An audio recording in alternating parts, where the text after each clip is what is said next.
So I think we can start now. People are still coming our way, but it's okay.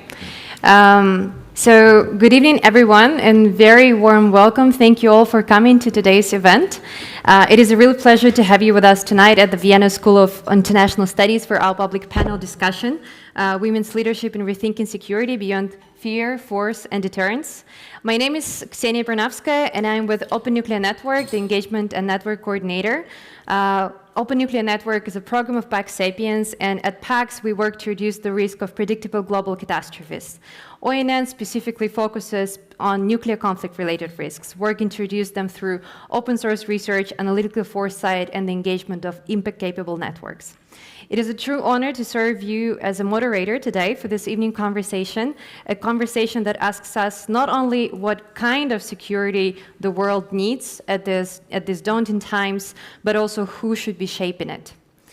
This event is co-organized by Open Nuclear Network, the Austrian Institute for European and Security Policy, and the Vienna School of International Studies, and we are really grateful for your partnership within this event. We are living in a time of severe geopolitical tensions, ongoing wars, and a dangerous erosion of arms control and non-proliferation regimes. Long-standing assumptions about global stability and nuclear order are being shaken, while new technologies and shifting power dynamics are introducing fresh risks and uncertainties. In this environment, traditional security frameworks rooted in fear, force, and deterrence do not seem sufficient or enough. In many cases, they're also part of the very dynamics that actually sustain insecurity. To address today's complex and interconnected threats, we need leadership that is inclusive, forward-looking, and grounded in human security. Leadership that draws on a broad range of experiences and priorities, including those that have been long excluded from decision-making spaces. This includes women, certainly, but also people from diverse cultural, generational, professional, and regional backgrounds. Inclusive leadership means leadership that is representative, participatory, and responsive. And we know from both research and lived experiences that when diverse voices are meaningfully involved in disarmament, peace building, mediation, and security policy making, outcomes are more durable, more just, and more effective. At Open Nuclear Network, we are deeply committed to supporting this shift, both in how we analyze global security risks and how we foster dialogue and cooperation. That's why we are proud to co-organize this event and bring together voices that reflect the complexity of the world we navigate. In fact, this event was built around the visit of Margot Wallström, a former Minister of Foreign Affairs and Deputy Prime Minister of Sweden, a global leader who has long championed women's leadership and more broadly inclusive, gender-responsive and feminist approaches to peace, security and diplomacy. And we're deeply grateful to Margot for joining us here in Vienna and for engaging in this essential, timely and not always comfortable conversation, together with our distinguished panelists, but also with all of us. To officially open this evening, I'm pleased to invite our distinguished co-organizers to share a few words of welcome. So please join me in welcoming Michael Zinkanel, Director of the Austrian Institute for European and Security Policy, for his remarks.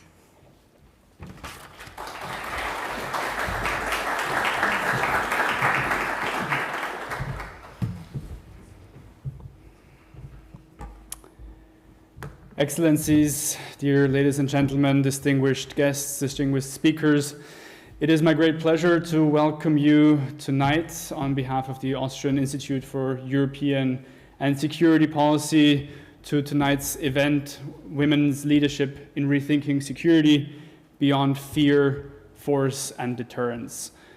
The topic is certainly not a new one. I'm quite sure that most of you are aware of the landmark UN Resolution 1325 that is 25 years old this year.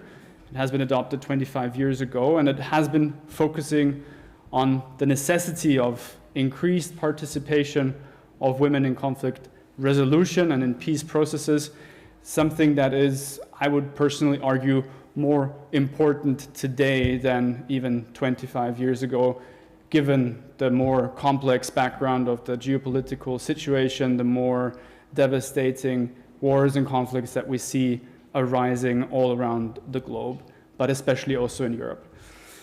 And also the AIES, the Austrian Institute for European and Security Policy, has not developed such an event and such an initiative for the first time. Already in 2023, we have created and organized a similar event on the role of women in conflict zones, where we looked in particular at the lessons that we can draw from the conflict and the war in Ukraine.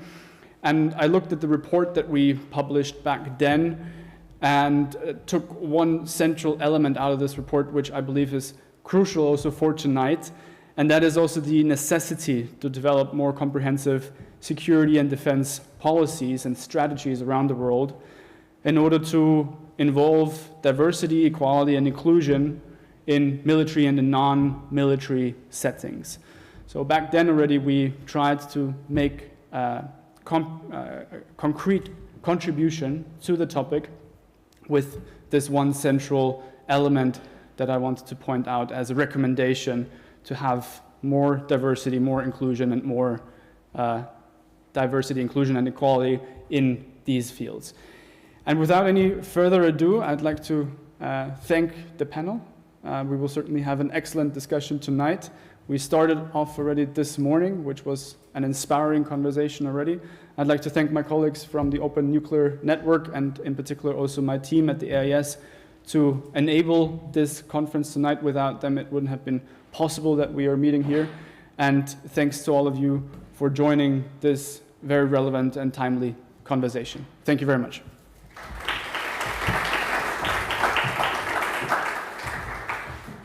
Thank you, Michael. And next, I'm also delighted to welcome Giulia Pilillo, Head of the Research Area for Cultural Studies here at the Vienna School of International Studies. The floor is yours.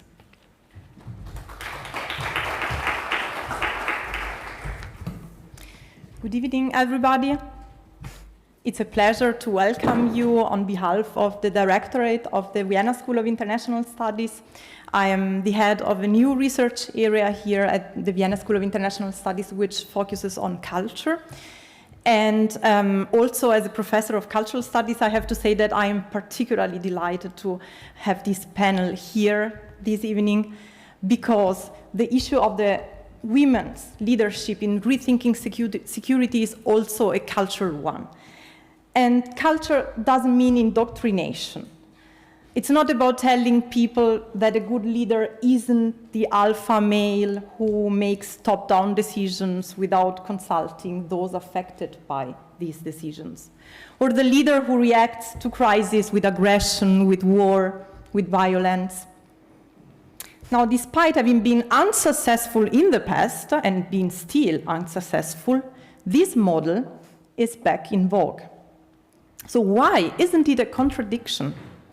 And surely there are no easy answers to these questions.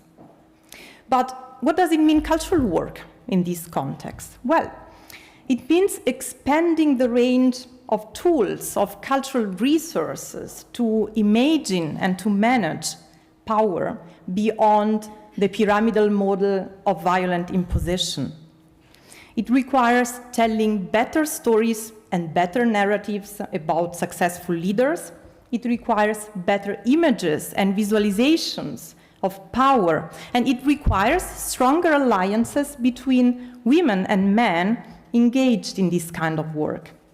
So many such tools already exist and need to be made more visible. Others need to be developed and disseminated. So in this spirit, I look very much forward to this wonderful panel, and thank you for being here. I thank the panelists, the organizers, and all of you for being here tonight. And yeah, I'm very pleased to be part of this. Thank you. Thank you. Thank you, Giulia, and also thank you for drawing those intersectional issues, with the cultural studies. I think it's very important, and this is also, something we're going to talk about today. And for the next opening remarks, I would like to invite Loïc Simonet, the research fellow at the Austrian Institute for International Affairs.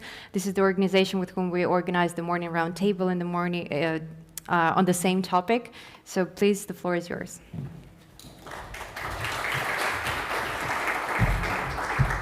Thank you very much, Kseniia, and good evening to all of you. Talking about women's leadership and inclusive security approaches in these days is not, I believe, an easy task We thought that after the two world wars, peace had become the natural state of Europe and war an exception, but we were wrong.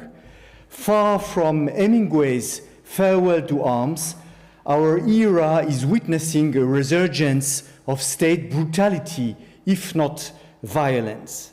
We see hyper-masculine, hubristic performance as the new modern, and I'm thinking about Donald Trump's brutality towards Ukrainian President Zelensky in the Oval Office and Vice President Vance's condescension towards Europeans at the Munich Security Conference. So just as we commemorate the 18th anniversary of the 80th anniversary of the Yalta Conference, the bulldozer diplomacy is back. I want it, I try to take it, be it the Greenland or the Panama Canal. And we see red lines, being crossed everywhere in the world. I was reading something from the ICRC president, Mirjana Spolaik, repeatedly pointing out the erosion of the respect of the Geneva Conventions, and the Gaza conflict is a good example of that. Nuclear weapons are on the political agenda again, calling into question long-standing global norms against the use and testing of these weapons. And arms control and disarmament are losing tracks amidst current focus on deterrence, and it's part of the title of this the event today. And we see that tensions have recently heightened between the nuclear-armed states, India and Pakistan. So all in all, global security challenges and women's approach to security seem, at first glance, fundamentally at odds.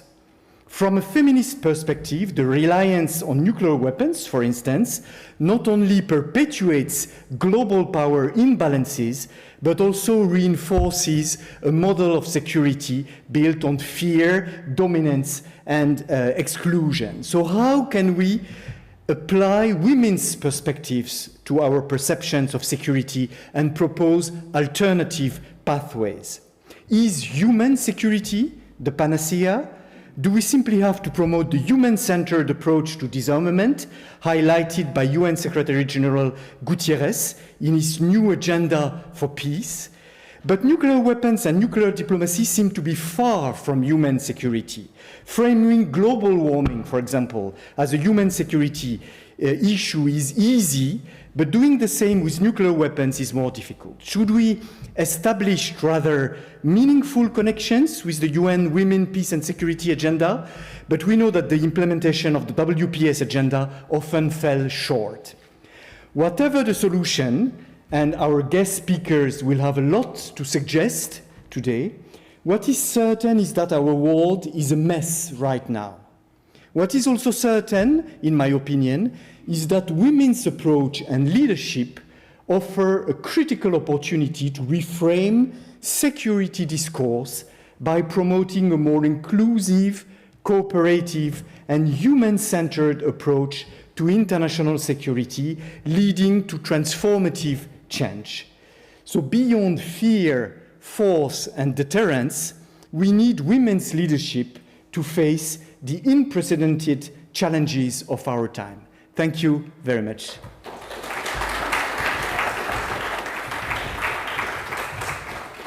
Thank you, Loic, for setting the stage for today's conversation in such a passionate manner. And now I would like to turn to our keynote opening address. And it is my great pleasure to welcome Ambassador Alexander Kment, Director of the Disarmament, Arms Control and Non-Proliferation Department at the Austrian MFA. The floor is yours, Alexander.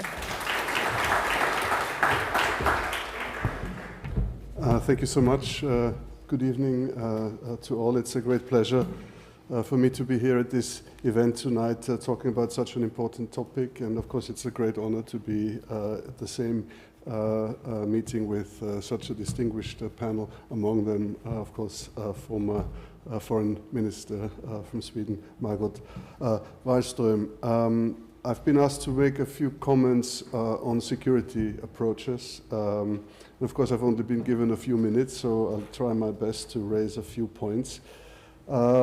In Europe, of course, the focus is very much on security and defense as a result of Russia's illegal aggression against Ukraine. We see the war returning to European soil. And the peace dividend that we felt we have in Europe, we have enjoyed in Europe, seems to be over, with a very significant focus on increasing defense capabilities, increasing military spending. And certainly this is necessary in light of clearly aggressive actors such as Russia.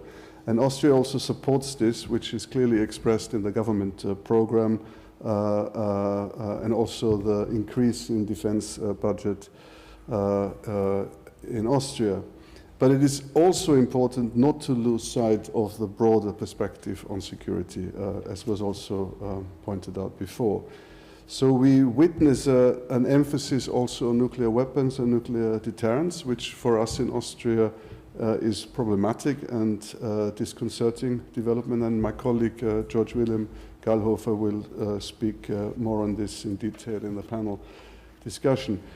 But if we talk about approaches to security, it's clear, at least to me, that military solutions alone will not be sufficient, and in most cases will actually not be the appropriate approach at all to address the security concerns that we face. If we look at security concerns in Europe, there is of course Russia, but there are also conflicts and instability in the south, in the east of Europe, including in the Western Balkans.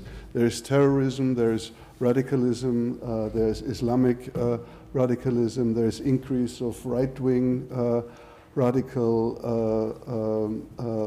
forces, there is influence on democratic processes, there are hybrid threats also from other actors than Russia. Furthermore, there are general insecurity drivers like poverty, instability, climate change, environmental degradation, corruption, loss of democratic space, loss of human rights. And of course, on top of all of this, there is a weakening of respect for international law and multilateralism in general. So it's clear that, yes, we have a military threat, but we have security challenges that go way beyond that.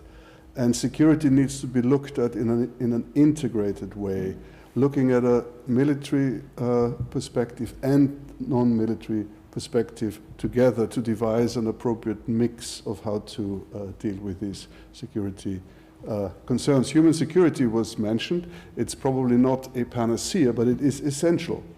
We're talking about, of course, freedom from fear and freedom of want.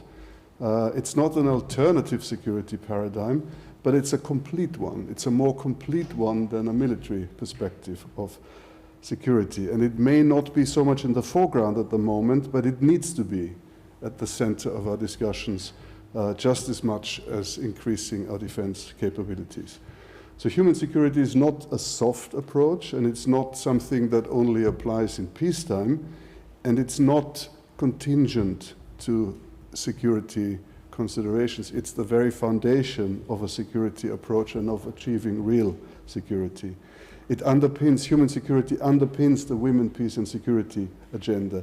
It is crucially important for the security and climate change nexus. It is crucially important for the security and development nexus. And it's also important for the whole field of disarmament, arms control and non-proliferation. And Austria has put a lot of emphasis on this. With a so-called humanitarian disarmament approach, which looks at weapon systems from the perspective of the effects these weapons have and juxtaposes these effects with the military utility of these weapons. So the effects on civilian populations in the immediate and in the long term.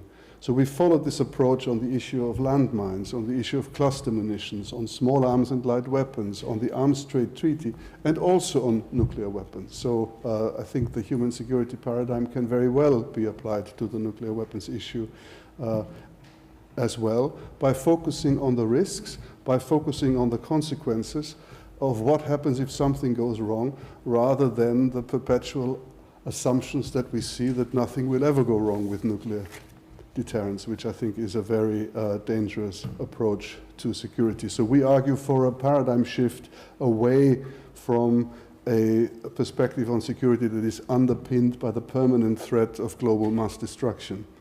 And one key element of a security approach is, of course, inclusion.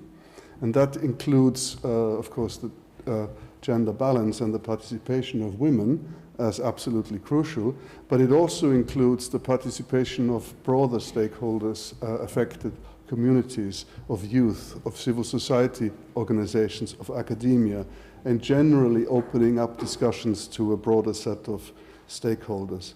So the whole disarmament arms control field is probably the most gendered discourse that we find. And the treaties that Austria has been working on, and I mentioned the subjects before, have really been trailblazers on trying to move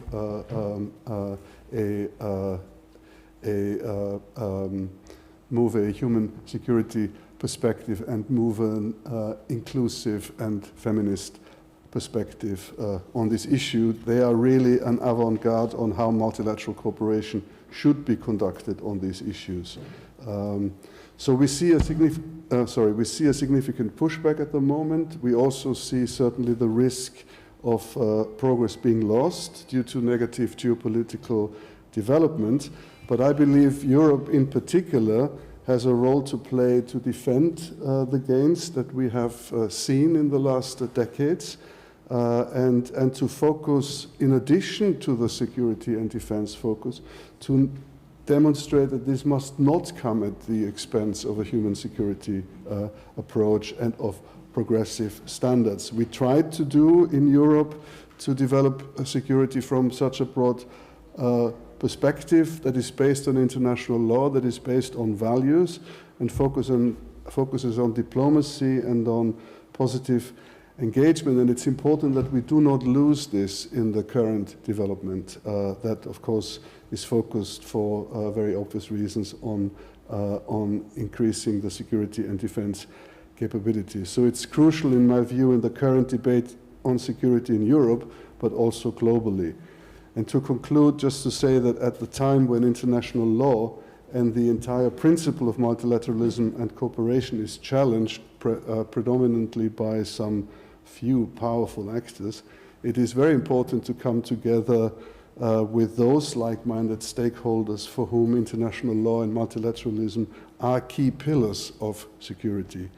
And such a cooperative approach that's focused on a broad perspective on security, on a human-centered approach, on an inclusive approach, is also something that Austria would like to contribute to the UN Security Council if our candidature for the non-permanent seat in 27-28 is successful. Thank you very much.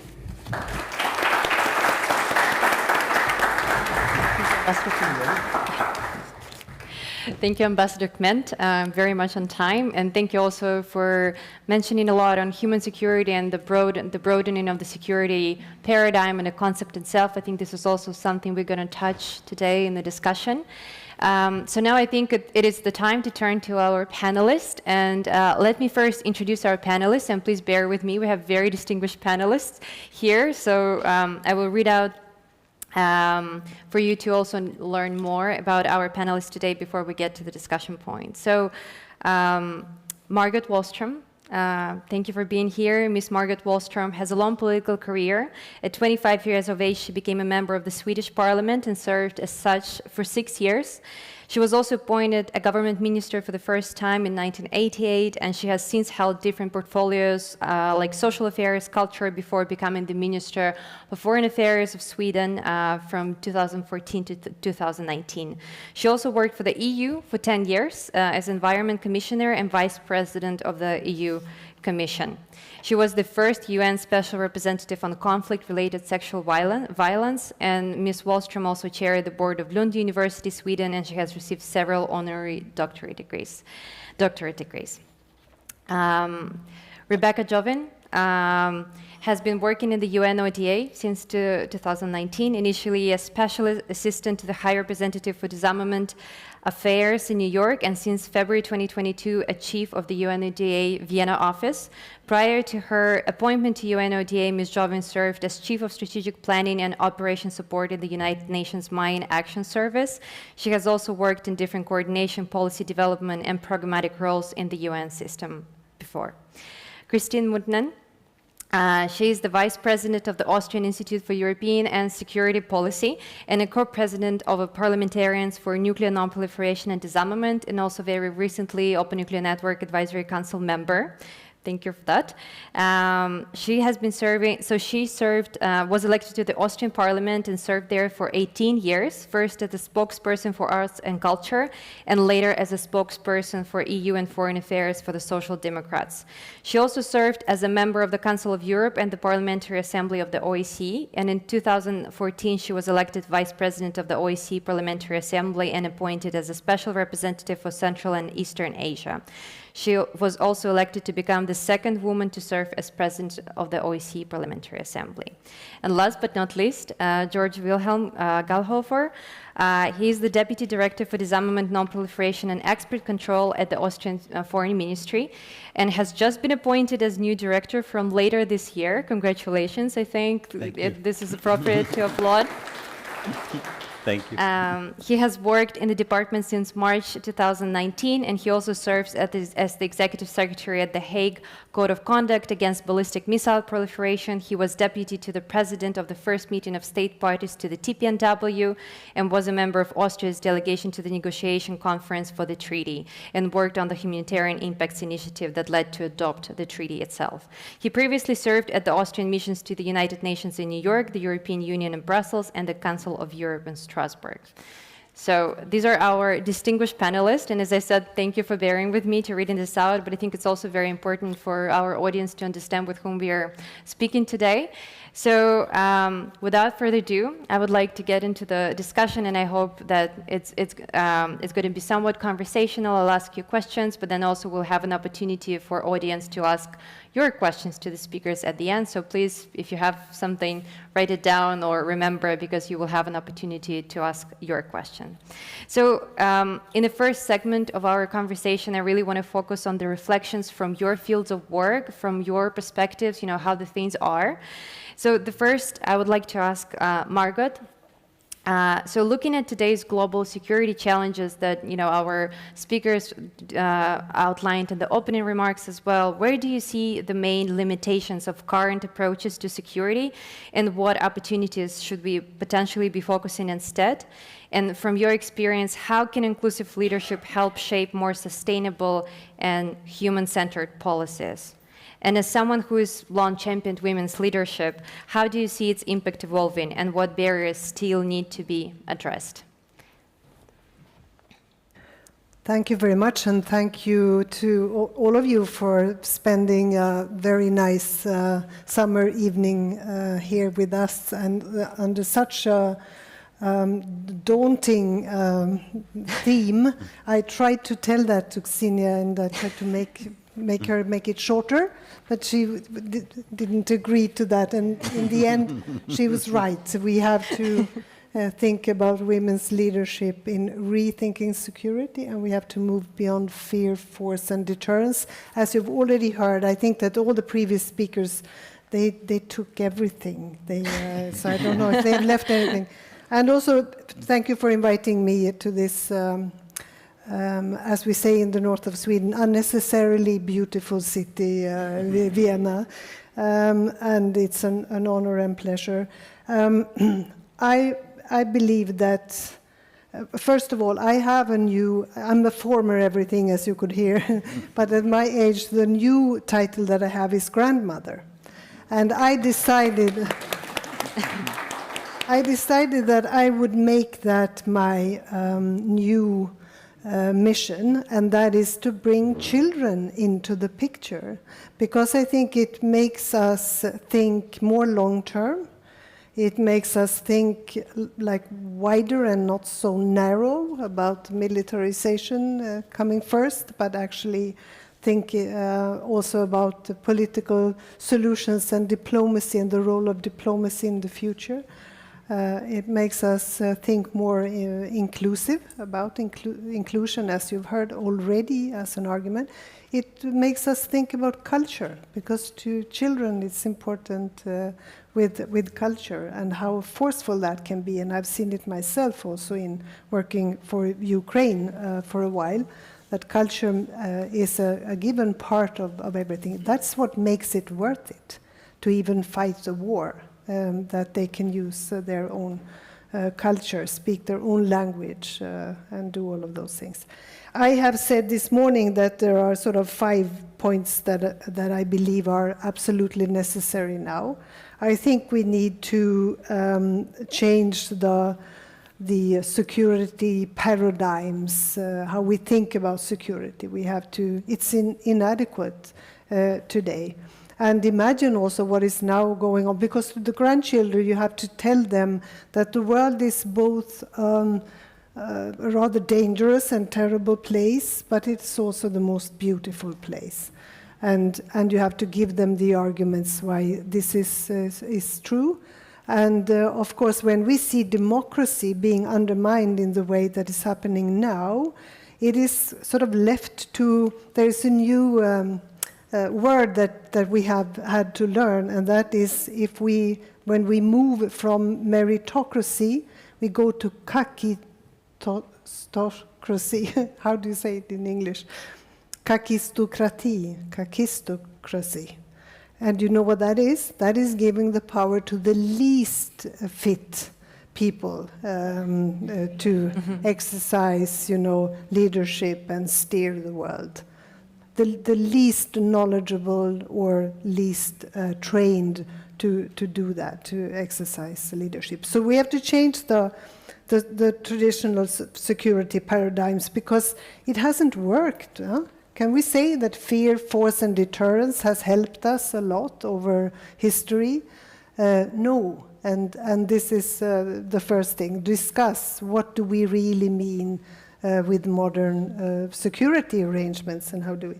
And I think we have to realize why women's leadership is a unique asset. And we had a very interesting discussion this morning.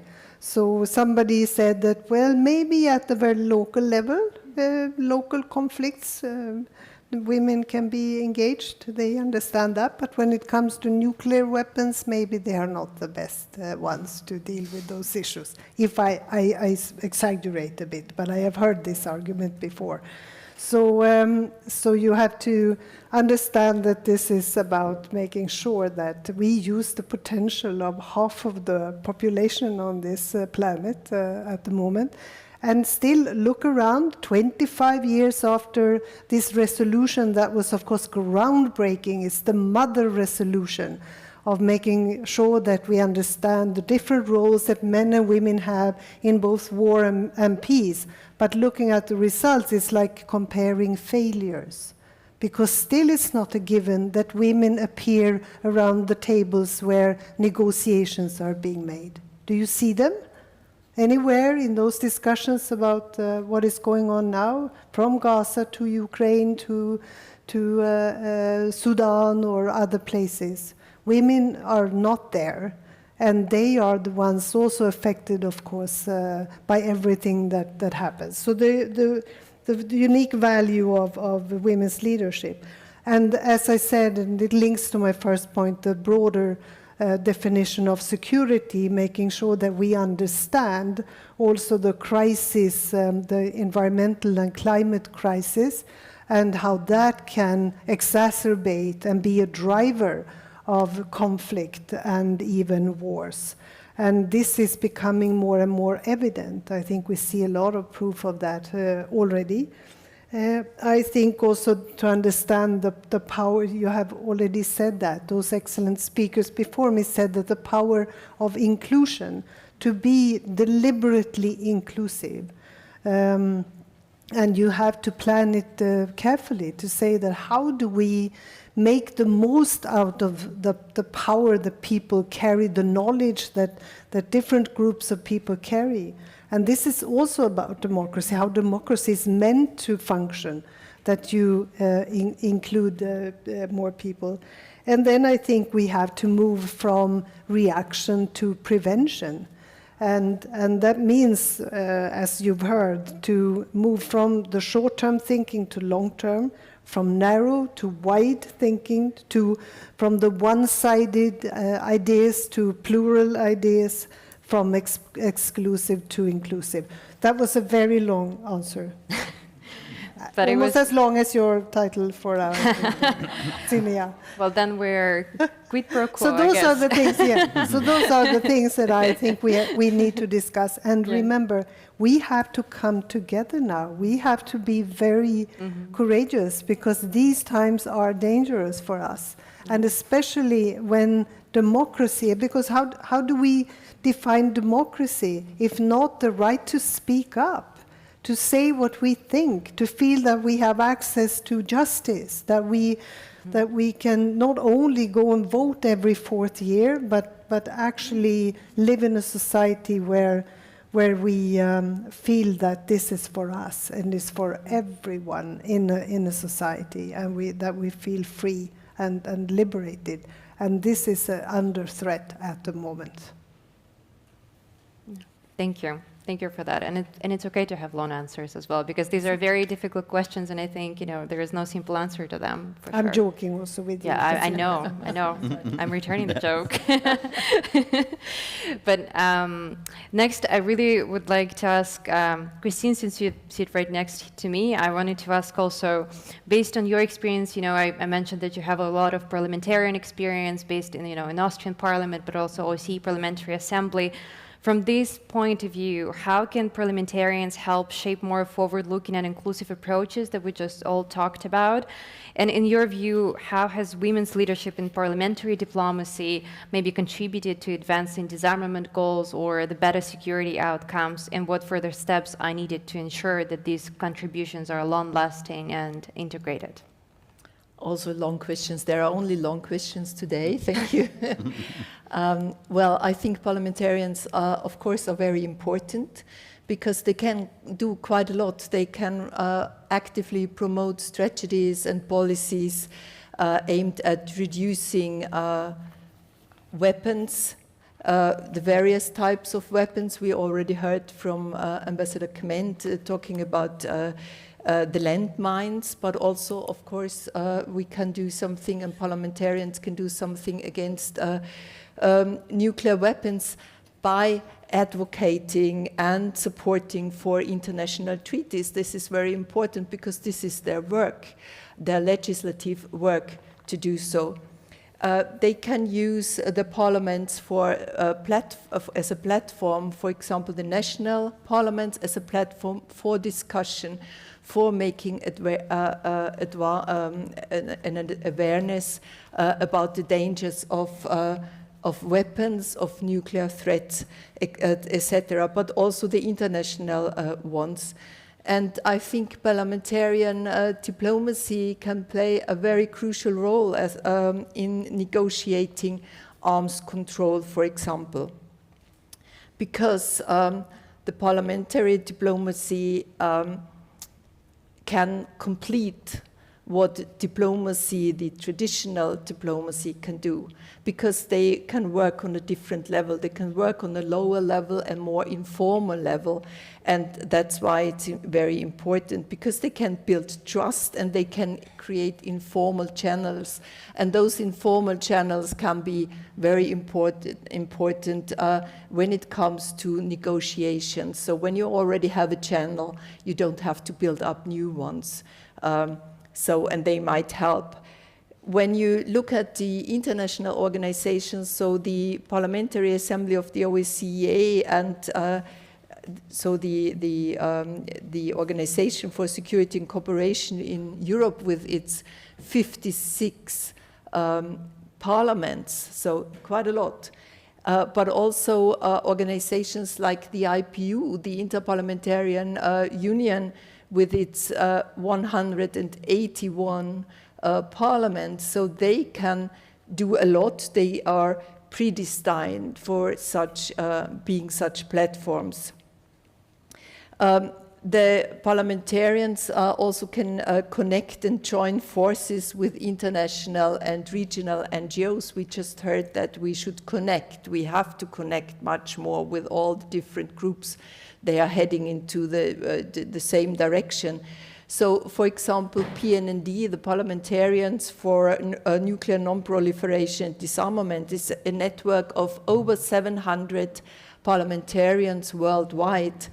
And they organized countless side events at the parliamentary assembly meetings of the IPU or the OSCE, and to inform and also to kind of educate parliamentarians, because this is very important to give the information to the parliamentarians, because not all of them are into this topic very much. So you have to deliver information, and I think this is very, very important. So the PNND and IPU even produced a handbook called Supporting Nuclear Non-Proliferation and Disarmament for parliamentarians to see how they could deal with this issue. And I also want to mention if you want a success story of CTBT, so the Comprehensive Nuclear Test Ban Treaty, I think by now 187 states have signed the treaty and 178 ratified it. This would not have been possible without the good cooperation between CTBTO, so the organization behind CTBT, and the parliamentarians, because parliamentarians have to agree on those treaties in the parliaments. And in the conference, in the Vienna conference on the humanitarian impact of nuclear weapons in 2014, there was this big conference in Austria, and invited were mainly diplomats and people from the legal side, but not parliamentarians. So we worked together with Alexander Gment. I mean, he worked with us because he was the real expert. We're very glad to have him. And we asked him, how can we support you? And we organized a side event in the Austrian parliament, and we had parliamentarians come, because this was the only possibility for parliamentarians to come to a parliamentarian conference. So they came from everywhere, from the Marshall Islands to Kazakhstan and to Canada, and from everywhere. So we got these connects working together, and we brought in motions in the Austrian parliament which were signed by all the parties, even the right-wing ones. So the point was that we wanted to have a motion and a resolution that is signed by the whole parliament. So this could also be a proof for other parliaments to see what is possible. So in that case, we were very glad to work together. And of course, when you talk about women's leadership in parliamentary diplomacy, we just heard women bring in unique and a more holistic picture of the threats of the question of security. What is security? And I want to give you a small example. It's on terrorism. There was the big wish when I was president of the Parliamentary Assembly to have an ad hoc committee on terrorism. So I wasn't so sure first, but then we talked about that, and we found out that women wanted to bring in very different aspects, like when men, or most of the men, not all of them, of course, wanted to have more weapons, wanted to have more prisons, wanted to have more punishment. So the women started to say, but what about the education? Why are they doing this? Why do they become, as they are, terrorists? What about the education? What about jobs? What about their life? How they are going to lead their life? So the human aspect was very, very important. And so we tried to bring in the different sides from women, from left and right and men into this into this ad hoc committee. So in that sense, it made sense again. And I think these are possibilities where parliamentarians can do a lot. And women can do a lot because, again, they bring in a new perspective. So still, there are a lot of things to do. We just heard 25 years of the UN Resolution 3025. So, well, more women are needed. More women are needed in parliaments. More women are needed on all levels, on the local level as well, as the national level and the international level.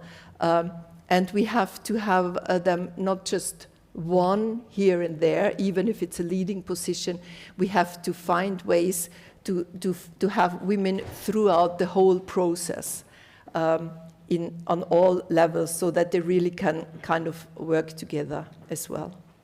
Thank you, Christine, so much. And I think it's also very interesting to see, the perspective from the parliamentarian world as well, because I think when they organize such events, we talk about expert community, diplomatic community, UN, and I think not so much about, what's happening in the world of the OSCE Parliamentary Assembly or the parliaments generally. And just one sentence, the parliamentarians are the link to the civil society, and I think this is so important because they go home, they have their constituencies, and there they can kind of find of ways to talk about that and to explain the threats of armament, of nuclear armament, but also to take back the wishes and fears of civil society. Yes, this is, especially since parliamentarians have access to public, and this is also what a lot of our community, I think, lacks, the access to the public audience, to the wider audiences who are not that much, always interested in, what we're doing. So I guess the parliamentarian diplomacy or the connection, this is something to explore for all of us, I guess, in our job. So thank you for sharing that. And now I would like to revert back to the UN world. Rebecca, so given your position in the UN and your background, how do you assess those security gaps, and how do you think inclusive leadership can help close those gaps? And maybe you can also talk about UNODA work and what you do specifically to elevate the diversity. Great. No, thank you, Kseniia, and thank you to all the organizers. It's great to be here. Really looking forward to this. And it's been mentioned by many speakers already. This is an important anniversary year. It's 25 years of the Women, Peace and Security agenda in Beijing plus 30.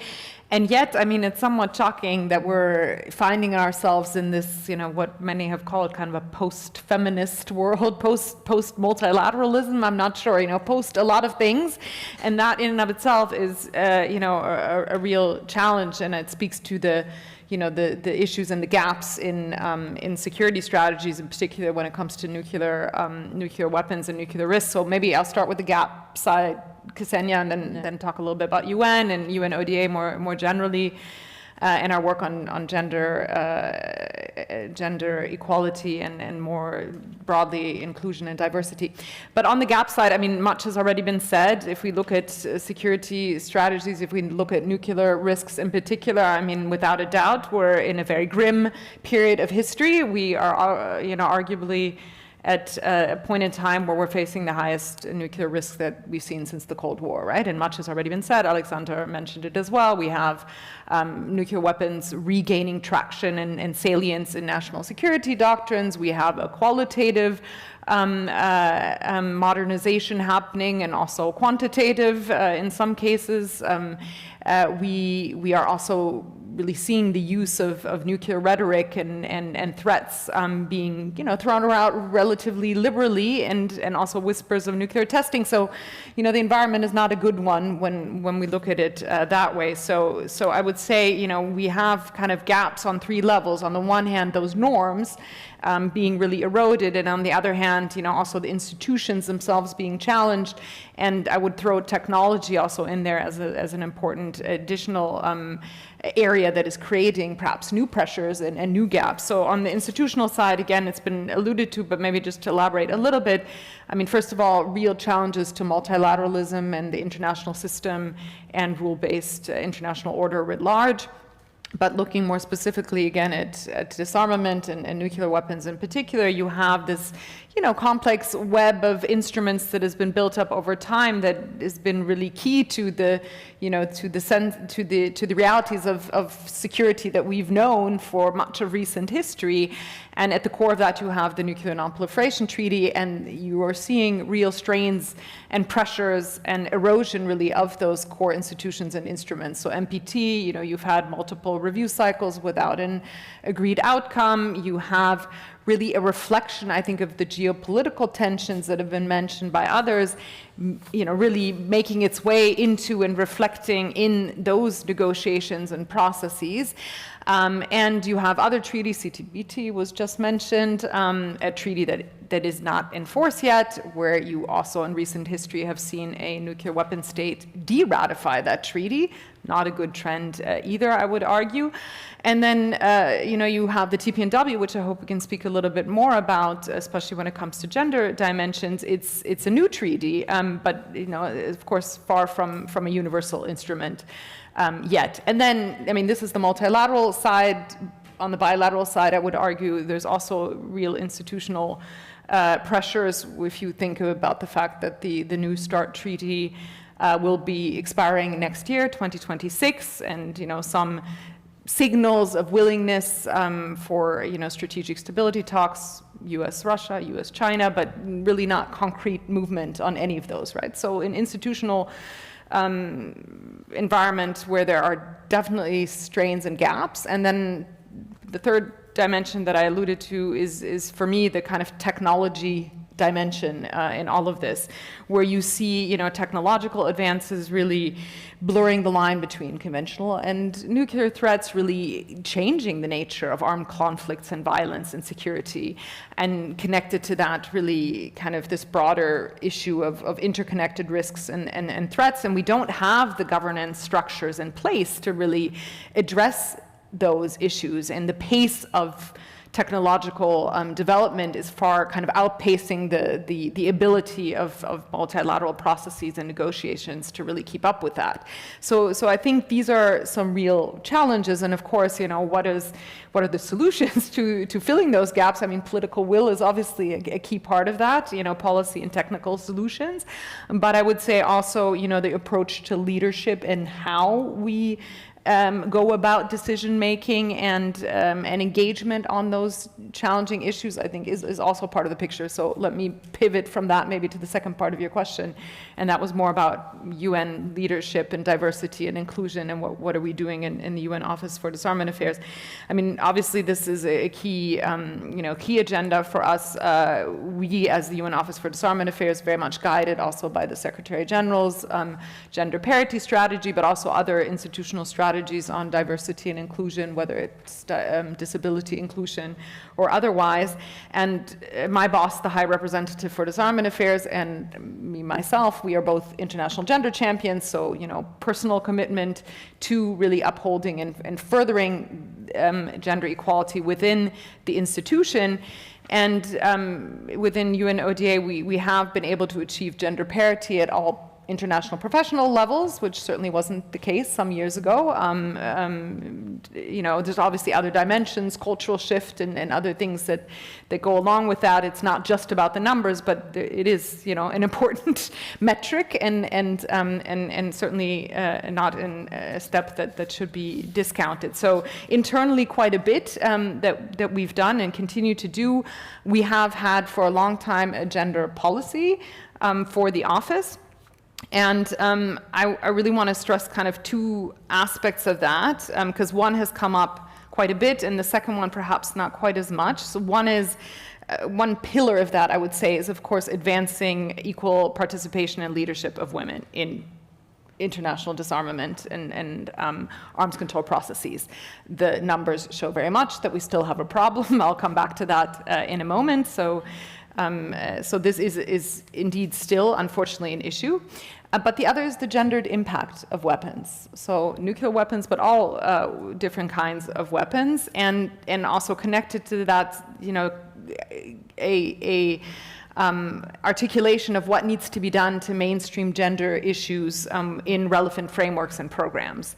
And that's really key to get to that more, I think, better, more sustainable alternative, security paradigms from the fear, force, and deterrence that you've given us as kind of a paradigm. So on the participation side, as I said, numbers are not great. They're better than they were some decades ago. So of course, it's important also, I think, to acknowledge progress. But when we look, for example, on average at how many women delegates are part of intergovernmental processes dealing with disarmament, arms control, and non-proliferation, it's about a third, okay, on average. It varies across mechanisms. The nuclear field tends to be not so great, although TPNW is an exception. But roughly, a third across those different mechanisms. And then if you look at heads of delegations, who's speaking, it's even lower, right? So then we're talking more about a quarter. So clearly there, as others have said, there are still, gaps. I think, Margot, it was you who said the women are still not at the table, right? So that is a reality.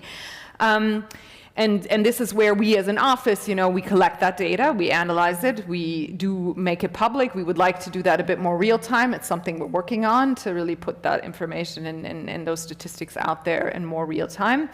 But where we do have, and of course we also encourage at the political level delegations to bring, to have diverse representation in their delegations in the widest sense of the word. Including youth, including affected communities, et cetera, not just women. But I would say in the areas where we do have a bit more leverage also as the secretariats, for example, when it comes to establishing groups of governmental experts that have been mandated by member states, it's the discretion of the Secretary General to decide on the composition of those groups based on nominations from member states. And here, our High Representative has been very principled since she took office, saying, I will only put forward gender-balanced, groups of governmental experts. And we've seen immediate results. So these women exist. They're out there. They can be nominated. And similarly, we've seen greater diversity in terms of participants in groups of governmental experts with people with disabilities and so forth. So, with some relatively low-hanging fruit and principles, you can have an impact. So I would say, that's also where we try to use our leverage as a secretariat. And then growing networks of women and diverse leaders, I think, is key. And I do want to give a shout out to our Austrian colleagues. Austria is obviously a strong supporter of gender equality generally, but has been actively supporting over the past several years a women's ammunition experts training. The third iteration of that training will be taking place in Vienna in just a couple of weeks. And this is absolutely key. So in technical areas, different technical areas, but also more generally to really empower women, to strengthen those networks, and to build capacity, I think is key. I'll stop very soon. Let me just say one word about because that was participation on the more gendered impact and the frameworks, because I think there, it is a reality that there are very few international frameworks, disarmament and non-proliferation and arms control frameworks that have a gender component or a pronounced gender component. The TPNW is an exception. The Arms Trade Treaty is an exception. These are important exceptions and ones where we as ODA, of course, want to also highlight the good practice that comes out of those kinds of frameworks, and obviously are very much engaged in supporting the implementation of those frameworks and the efforts. So, for example, in the context of the TPNW, there's an appointed gender focal point. That focal point is Malta, now taking over from Mexico after the last couple of years and working, actively with taking that forward. The other area, that we look at closely is the UN General Assembly's First Committee. For those who don't know, this is the committee that deals with peace and security and disarmament issues. Every year it meets for a month. It considers between 60 and 70 resolutions. And there we have seen an increase in the proportion or the share of resolutions that does have some form of gender language in it, whether it's dealing with participation or gendered impact. So that's a positive. And last year was actually the highest proportion we've ever seen, 36% of those resolutions.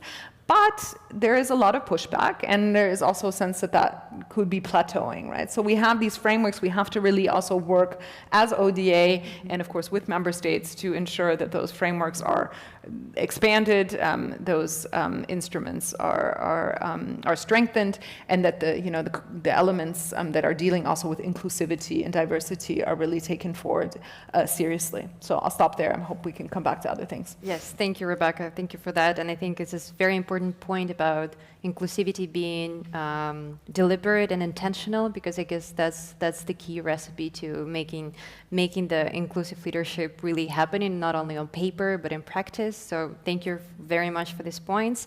And now I'd like to turn to George-Wilhelm. Since Austria has been, as also Rebecca correctly mentioned already, a consistent proponent of disarmament and human-centered approaches, how is the current security environment prompting a need for new thinking from your perspective? And also maybe you can share Austria's experience in integrating inclusivity into your diplomacy and security thinking as well. Maybe it will give other states some ideas how to do it better. So please teach us a lesson in that regard. Thank you first of all for inviting me. It's really an honor to be on this fantastic panel with fantastic speakers. And of course I won't be able to resist your call to speak more about TPNW, which I think I can do in my sleep these days. And thanks for the good questions. Much has been said already about the sort of acute moment of insecurity that we face. And as Alexander already alluded to, some people argue that the answer to that is more nuclear weapons, which we fundamentally disagree with, because we think nobody ends up safer with more weapons or with more nuclear weapons in more hands. And because what are weapons of mass destruction, especially nuclear weapons? They are pretty much exactly the opposite of inclusive security. And so against this backdrop, a renewed push for nuclear disarmament and humanitarian security is now more urgent than ever. And central to that is a move away from the reliance of nuclear weapons more broadly. Austria's approach here is clear. Only clear legal prohibition of nuclear weapons and nuclear deterrence can halt proliferation of these weapons and eliminate the inherent risks that they pose of catastrophic humanitarian consequences. And as one of the key initiators and active state party of the TPNW, we've consistently championed this kind of shift away from a highly precarious and problematic nuclear deterrence doctrine towards a security paradigm grounded in scientific facts, international law, multilateralism, and the avoidance of humanitarian harm. And the TPNW here is not merely symbolic. It's a concrete, urgently needed reinforcement of the global disarmament and non-proliferation regime, complementing and supporting the NPT at a time when practically all vectors on nuclear weapons point in the wrong direction. And the TPNW provides an excellent case study of how integrating diversity not only gives voice to those formerly underrepresented, but also channels into effective international norm setting this important element. Let me briefly highlight three elements that make the TPNW unique in this regard, and some have already been alluded to. First of all, the TPNW explicitly centers the experience and perspectives of survivors of nuclear use and testing, those who've borne the catastrophic consequences firsthand. Their experiences were key for the novel provisions in the treaty on victim assistance and environmental remediation unique to the TPNW, and these groups are systematically integrated into the TPNW process. Secondly, the TPNW incorporates leading scientific expertise through its scientific advisory group, ensuring that policy is informed by rigorous, independent evidence on health, environmental, and security impacts. And third, the treaty ensures meaningful engagement with civil society, with unprecedented access and participation, including women, indigenous peoples, LGBTQ+ communities, and other underrepresented groups, recognizing that inclusive participation enriches the discourse and strengthens legitimacy. This goes beyond all other treaties in the WMD area, and originated from the close cooperation that we started as Austria and with our core allies, with civil society from the humanitarian initiative that was already referred to, through the negotiations and into the treaty text itself, as well as its implementation, rules of procedure, and the work building on it. The TPNW, for example, as you mentioned, Rebecca, has an institutional agenda focal point to continue to champion this aspect. This holistic and intersectional approach not only challenges the traditional exclusionary nuclear policy making paradigm, but it also advances a human-centered vision of security that is more just, equitable, and sustainable. As coordinator of the TPNW's consultative process on security concerns, we led efforts to articulate TPNW states' legitimate security perspectives based on scientific evidence that highlighted the flaws inherent in the precarious nuclear deterrence paradigm. The report that we presented to the third meeting of states parties last March offers comprehensive recommendations to advance this agenda, demonstrating that fact-based, human-centered inclusive security is not only possible but necessary. And it also demonstrates effectively that such an approach to international security is a legitimate demand, since the consequences of nuclear weapons know no borders and will affect all of us, should the highly volatile and precarious security logic of nuclear deterrence fail. I very much recommend the report as an important counterpoint to highlight the legitimate security concerns of those that are not relying on nuclear weapons for the security. Alexander already alluded earlier to Austria's commitments extending further than just nuclear weapons, of course. Our humanitarian disarmament work goes across anti-personnel mines, protecting civilians from explosive weapons in populated areas, the regulation of lethal autonomous weapon systems, and all of this is driven by the same fundamental principle. Security must serve people, not abstract notions of international security. And we've taken on a leading role in multilateral forums, advocating for the universalization and the robust implementation of humanitarian disarmament instruments and IHL. By emphasizing the scientific evidence and the humanitarian consequences of these weapons, Austria is working with broad cross-regional coalitions of states and large diverse civil society to build a common factual basis for international negotiations to shift the global discourse away from abstract theories of nuclear deterrence towards international humanitarian and human rights law and prevention. So what lessons can we draw for sustainable, inclusive security? I would offer that our experience offers about 3 lessons. The first is to center humanitarian concerns. The catastrophic humanitarian consequences of nuclear and other indiscriminate weapons must be at the heart of security policy and approaches to international security, which leads directly to the point on prevention must be central, not reaction, as you rightly pointed out. Mm-hmm. The second takeaway for us is to continue to champion multilateralism and law. Only through international cooperation and legal instruments, new and existing, such as IHL, can we actually start to address today's complex security threats. And third is to integrate inclusivity. Meaningful participation of women, affected communities, and other previously marginalized groups strengthens both the legitimacy and the effectiveness of disarmament efforts. So to conclude, Austria's experience demonstrates that even smaller countries can play a forceful role in international security by mobilizing broad coalitions, drawing on science, affected communities, and illustrating the humanitarian effects of weapons and policies. Sustainable security can only be achieved by multilateral, inclusive, evidence-based action and regulation. That may not be an easy feat these days, but every crisis offers an opportunity to make changes. And they also highlight the dangers that we may have forgotten about, nuclear weapons being a very good example of that. So hopefully we can strengthen what we've built already, improve it further to achieve a safer and more inclusive and more humane world with that approach. Thank you. Thank you, George-Wilhelm. And I think more states... Thank you. I hope more states listen to us and learn from Austria's experiences, and I think it's very, very important. And also thank you for highlighting the gendered impact of the use of nuclear weapons and testing. I think Rebecca also started to talk about it. I think it's a very important topic, especially when it comes to the marginalized and impacted communities and the countries where nuclear tests were conducted. So thank you for highlighting and doing this work. I'm conscious of time, so I had much more questions prepared, but I'm actually going to ask you one more question before we turn to audience, so we have more time to communicate with our distinguished audience as well. And what I really wanted to ask you is that, yes, we live in this time of insecurity in terms of, the nuclear risk reduction, the arms control, non-proliferation, et cetera, but we also seem, to mention already many times that we live in the insecure times for the inclusive leadership itself. As many of you mentioned, we have a huge pushback at the moment. It's a kind of a revived pushback, very recent one. So I guess my question is, why this is happening now? And also, how can we push back even further. Maybe we need to rethink not only how we approach security, but maybe we also need to rethink how we approach inclusive leadership and promotion of women in this role, to make it more effective in this even like worse environment at the moment. And this is just a question to all of you. Can we start with Christine, Yes. potentially, and then...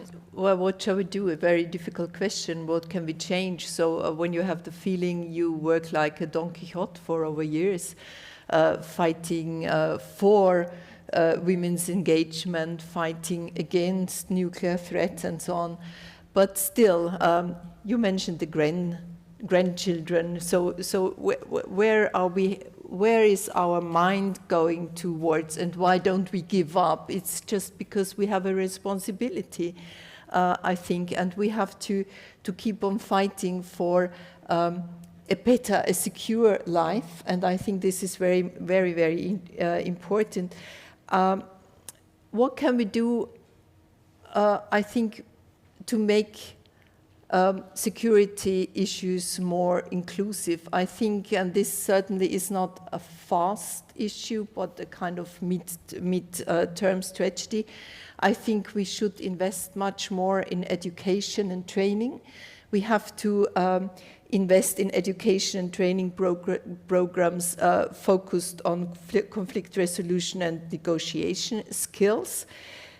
We have to, both for young people and women, we have to have and provide scholarships and fellowships. We have to have them particularly for women and underrepresented groups, because by empowering them, we educate leaders of tomorrow. So hopefully they can use that. I think this is very important. We talked about that a little bit in the morning. I said somehow we have to also get into schools and train the trainers. So we have to make teachers aware what the threats are, so that they again can teach the students. Of course, we have to get women into the different delegations.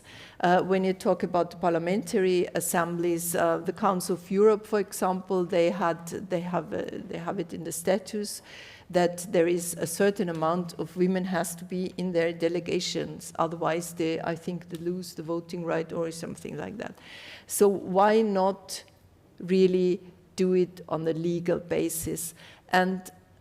And then what was said also about the conferences on the humanitarian impact. I think the humanitarian impact is so important, because with that you get the civil society interested. If you talk about legal issues, it's very difficult to get into the broad society, but talking about the humanitarian impact makes people realize and aware where the threats are, and that's why it's so important to get to do this networking. As I talked about PNND, but you know, there are the mayors for peace, there are the physicians against nuclear weapons, there are women's federations working for peace and against the nuclear weapons. So we have to continue to do the work we did, maybe with more effort, and maybe, well, we just don't have to give up. Thank you. I guess this is somewhere in between hope and despair. Yes, exactly, yes. Yeah. Margot? No, I agree with Christine, of course. So we have to resist. I think we have to organize ourselves. We have to do networking. We have to reach out and mobilize more young people. We are on the way out, but the new generation will have to take on. So I agree with everything that you've said.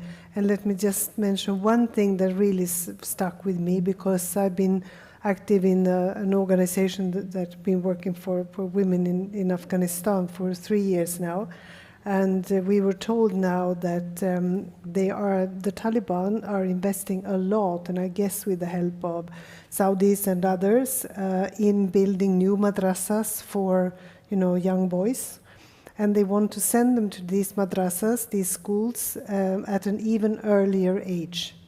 And it means that they want to take the boys out of the homes very early as possible, and raise them in the madrasas instead. And it means that they should not be in contact with any women, including their mothers. So as early as possible, also remove them from their mothers, but also not to be in touch with their sisters. And this means that, women will be a creature that they don't know anything about. They will dehumanize also women even further. And I think that these are the type of things that happen that are very, very dangerous, extremely dangerous. And also, I don't know how to stop this. We talked a lot about it. How do we stop this? Can we reach out to the neighboring countries and those countries that probably contribute to this, and can we do more to raise awareness of these things? But these are the sort of long-term effects of such a thing. We can only guess what it means, and so I believe, and of course I'm hoping that those countries that continue to pursue a feminist foreign policy also will come together to do concrete things. They can say, we will all protect, for example, women journalists from Afghanistan or Iran, other countries where women really suffer from discrimination. We will make sure that they can tell their stories, that they can write the stories and use their own words to describe what is going on. So I think the very concrete policies to make sure that we cannot allow ourselves to do too much of self-censorship, because the American influence now in trying to get all of us, also the European countries, to stop using words like women or feminism or other words that they find offensive. I mean, should we accept that? We just have to come together and say, no, we are drawing a line here. And if the more countries that can come together, we can also create a kind of opposition. But at the moment, this is going on with the self-censorship in a kind of negotiation, then maybe it's not as bad as we thought. If we agree that we can change the language, we change the words. So I think we're on a slippery slope, and it will the effect will be felt on women everywhere. That's the downside, and men as well, and peace, and equality. Thank you, Margot, especially on the changing words and changing meanings behind them. I think, over time, this problem becomes what actually, spoils the whole thing and changes the environment. So I fear that would be the effect. Yeah. Rebecca, what about you? On that cheery note. On that cheery note. Well, look, I mean... Well, hope, to keep hope alive. Hope. Yes. You want to always good. We have to keep hope alive. No, but look, I would start maybe with saying that I also resist a little bit this idea that, women's involvement or civil society, multi-stakeholder involvement in issues of international peace and security, and including disarmament and arms control, is somehow a new and novel thing that's never happened before. And I mean, quite the opposite. There's so much evidence and existing frameworks that were really born out of active women's organizations and civil society organizations mobilizing and affecting political opinion. And so I think it's good to also remember those. And I mean, the TPNW is one, again, the landmines treaty that's come up a couple times is another. I mean, you had in the US, you had the Freeze movement for many, for quite a long period that had quite a significant impact domestically. So this precedent exists, right? So it's not that it's somehow new and novel that we need this diversity of voices in these processes to push forward change, but yes, there is a pushback, and so how do we deal with the pushback against the pushback? Let me maybe say three things. I mean, one is it's come up a little bit, but this idea of de-siloing communities, I think, is quite important, right? When we talk about especially nuclear arms control disarmament issues, it's a very kind of hard security, insular community. it's looked through primarily through that lens, and you don't often get to the more human-centered dimensions, the environmental impact, health impact, etc. So you're creating kind of a silo there. And similarly, if you look at technology, I mentioned emerging technologies, AI, cyber, those issues are then often looked at more through the economic perspective, missing the security risk dimension. So you have these very fragmented communities, and the same is true for climate, and even the women, peace and security and disarmament communities, they don't come together very much and very concretely. So de-siloing that, I think, is a really, really important step. And I'm not saying that that's easy, but multi-stakeholder processes are important. And especially if we look at the new security risk environment, you have to have the private sector there. You have to have expertise from the scientific community and academia part of the conversation, because that's where the expertise lies, and you will not find sustainable good solutions if you don't go there. So de-siloing one. The other is, it's come up a lot, the human-centered approach. I do think it is an important framework and not one that is mutually exclusive of, principles of national security, quite the opposite. And so there, I think maybe, some of the quote-unquote solutions are really emphasizing cross-regional coalitions and support for these principles and approaches. And we've seen that in some fora where that's worked quite well. So it also isn't, perceived as an agenda of a particular region or a set of states, that it is a global, endeavor to pursue more inclusive solutions and policies. And I think affected communities, which has come up a lot as in a very important stakeholder group in that sense, is really, really important to driving that forward. And then the last point, you mentioned it as well, Christine, education and capacity building and training. This is very close to my heart because it's one of the big pillars of the work of my office here in Vienna. And I mentioned, fellowships, including the Women's Ammunition Technical Fellowship. We have one multi-donor supported fellowship for women in cyber, where we've seen, that they're provided with negotiation skills training, with substantive training, and we've seen immediate impact on intergovernmental negotiations and processes from these types of initiatives. But also young people, youth. You mentioned children, right? Bringing these issues into classrooms, very, very important. Our office works, has a number of different youth empowerment and education programs that we support and really see that as key. And I think especially also, I'd mention maybe one plug for actually one new course, online free learning course that we launched. We just actually updated our e-learning on gender dimensions of disarmament, and so this is a free resource that's out there that's really, foundational training that can be used by different audiences. And also speaks to the women, peace and security agenda. So this is, a resource out there, but I think, with a lot of our tools, we are still in fellowships, we're still speaking to a relatively sophisticated audience. This room is a sophisticated audience. It's part of the bubble, if you will, that we all operate in, right? So how do you speak the language of those outside the bubble? How do you reach those constituencies through education and messaging? That, I think, is really the crux.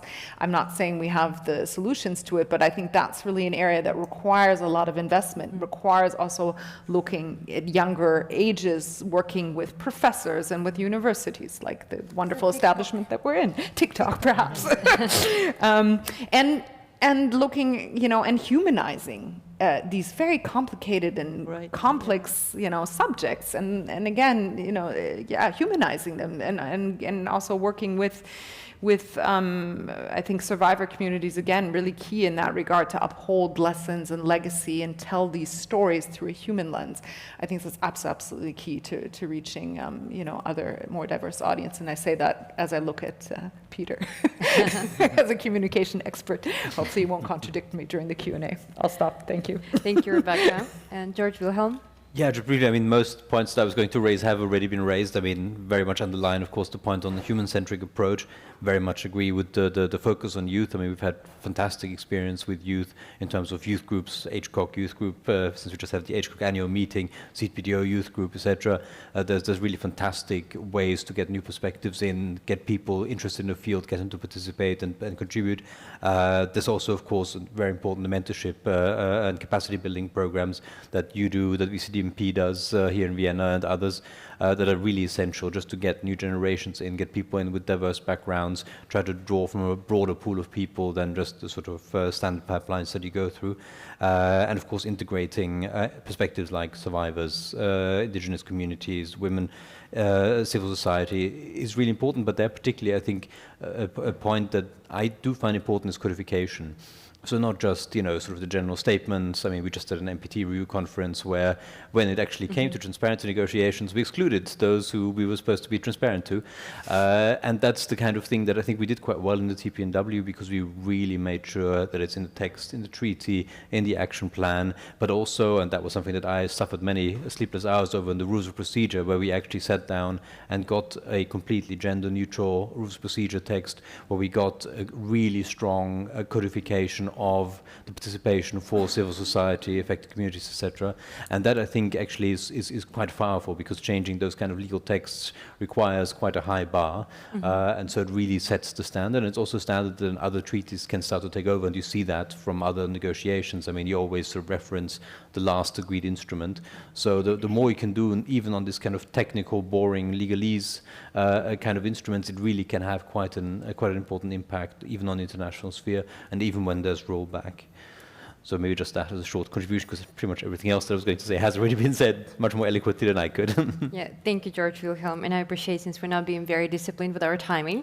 And now I would like to open the Q&A with the audience. So we have people with microphones. Please raise your hand if you'd like to ask a question. You can briefly introduce yourself, but also please be brief with your question, and also say who you asking this question. So I think here in the first row. Thank you. My name is Rosa Loga. I'm from Women's International League for Peace and Freedom Austria. Thank you for your very interesting presentations. I wanted to remind that WILPF is the oldest women's peace organization since 1915 in many of our countries, active, and has a very excellent disarmament program, Reaching Critical Will. I think the diplomats here also know about this work. I wanted to address two things. I think some of you have addressed it. We are very worried about what's happening in Europe, also in terms of disarmament, especially the landmine treaty. Poland, Finland, and Estonia are now discussing to quit the global landmine ban. It's a catastrophic step, and Latvia and Lithuania have already voted to leave, but could still reconsider that. So I think that if in the year where we celebrate women, peace, and security, I think we should really think where have women been asked about these steps, and what about the children? Many victims of landmines are children, for instance. So I think it's really worrying that we celebrate on the one hand in a kind of empty way, and on the other hand, there's this erosion of what we have already achieved in terms of and my last concern is about the European Union, the Rearm Europe paper. Already the name of it, Rearm Europe, is going way beyond defending. It's like and also the content. I mean, if you talk about an industry that will profit our economy, it's in the paper. It says that it will profit the economy. It will create innovations. I mean, this is really very, and I thought, where have the women been? And there's also a woman commissioner, a president. I mean, why does she allow such a kind of paper to be adopted? We are shocked, I have to say. Mm-hmm. Thank you. Let's collect maybe two more and then address all of them. There is one here and then the other one there. So we're trying to be balanced. Okay. Yep, please go ahead.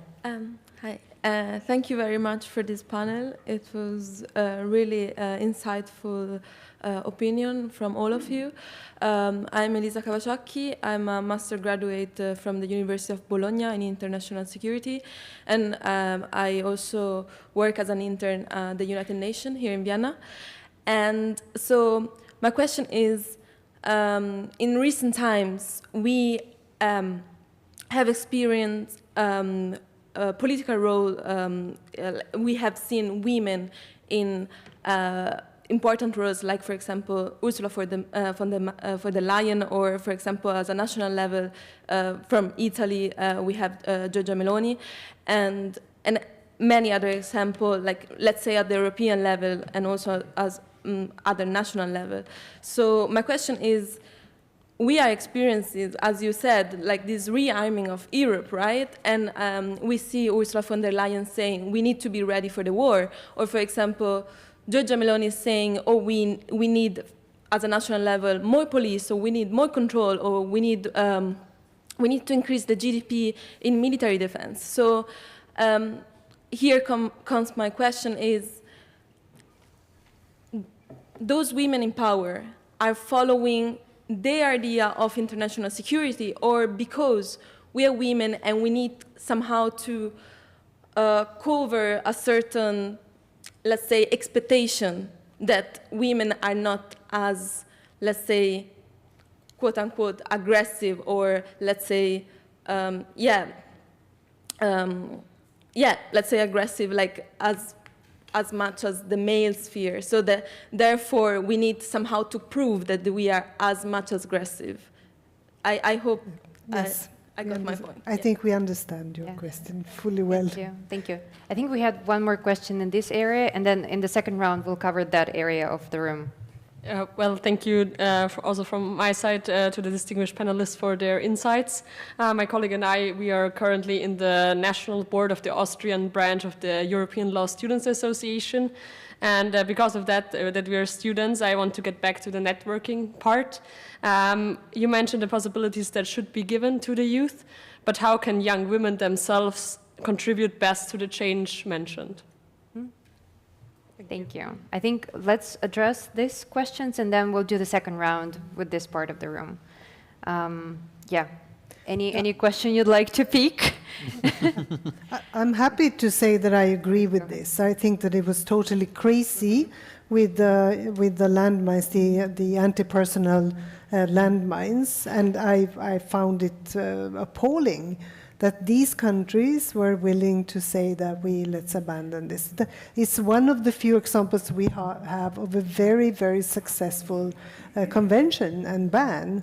And luckily, my own government, which most of the time I disagree with them, but on that point they did not dare to take that step. I'm sure they were also approached, but they did not take the step to sign that letter. I wrote an article to say that I just think that you have to come to your senses, and do you really think that this is the future for Europe, that we are going to place those landmines? And since I've been working a lot on the landmine, the demining of Ukraine, I know what it means. I know what kind of scar this leaves in a country like Ukraine.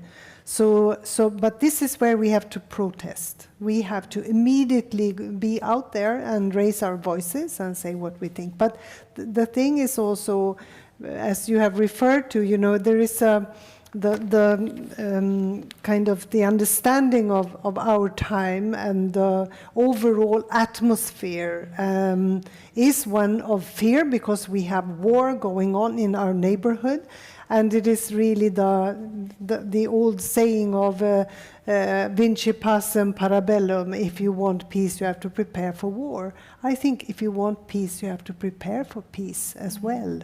And sometimes we need weapons because there is an enemy that we can no longer talk to.